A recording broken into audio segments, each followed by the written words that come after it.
ഇന്ന് ഞാൻ വന്നിട്ടുള്ളത് ഒരു വെറൈറ്റി കറിയുമായിട്ടാണ്. ഈ കറി ആരെങ്കിലും കഴിച്ചിട്ടുണ്ടെങ്കിൽ ഒന്ന് കമന്റ് ചെയ്യണേ. അപ്പൊ എന്താ ഉണ്ടാക്കുന്നത് നോക്കിയാലോ.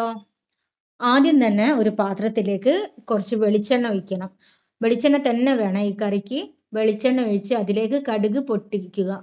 കടുക് ഇട്ട് ഒന്ന് പൊട്ടിയതിന് ശേഷം നമ്മൾ ചെറുതായി കട്ട് ചെയ്ത ഉള്ളി, തക്കാളി, വെളുത്തുള്ളി, പച്ചമുളക്, കറിവേപ്പില ഇവ ചേർത്ത് നന്നായിട്ട് വഴറ്റിയെടുക്കണം. നല്ല എണ്ണ തെളിഞ്ഞ് വരുന്ന വരെ വഴറ്റിയെടുക്കണം. അത് നന്നായി വഴണ്ടു വന്നതിന് ശേഷം അതിലേക്ക് നമ്മൾ 1/4 സ്പൂൺ മഞ്ഞൾപ്പൊടി, 1 സ്പൂൺ മുളക് പൊടി ഇവയാണ് ചേർത്ത് കൊടുക്കുന്നത്. അത് ചേർത്ത് കൊടുത്ത് ഒന്ന് നന്നായി മിക്സ് ആക്കിയതിന് ശേഷം അതിലേക്ക് തിളച്ച വെള്ളമാണ് നമ്മൾ ഒഴിച്ചു കൊടുക്കുന്നത്. നല്ല തിളച്ച വെള്ളം ഒഴിച്ചു കൊടുത്തിട്ട് അതിലേക്ക് നമ്മൾ കട്ട് ചെയ്ത് വെച്ചിരിക്കുന്ന പഴമാണ് ചേർത്ത് കൊടുക്കുന്നത്. പഴം ചേർത്ത് കൊടുത്ത് പഴം ഒന്ന് പകുതി വെന്തതിന് ശേഷം നമ്മൾ അതിലേക്ക് 3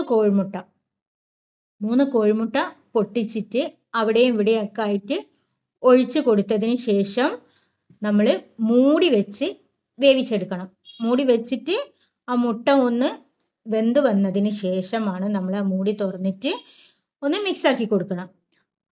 നമ്മൾ ഇതിലേക്ക് ഒരു അരപ്പ് തയ്യാറാക്കുന്നുണ്ട്. വേറെ ഒന്നുമില്ല, തേങ്ങ മാത്രം. വെറും തേങ്ങ മാത്രം അരച്ചിട്ട് ഈ മുട്ടയും പഴവും നല്ലോണം വെന്തതിന് ശേഷം നമ്മൾ അതിലേക്ക് ഈ അരപ്പ് ഒഴിച്ചു കൊടുക്കുക. അരപ്പ് ഒഴിച്ചു കൊടുത്തതിന് ശേഷം നന്നായിട്ട് ഒന്ന് യോജിപ്പിച്ചെടുത്തിട്ട് നമ്മൾ ഒരു തള വന്നതിന് ശേഷം ഓഫ് ചെയ്യുകയാണ് ചെയ്യുന്നത്.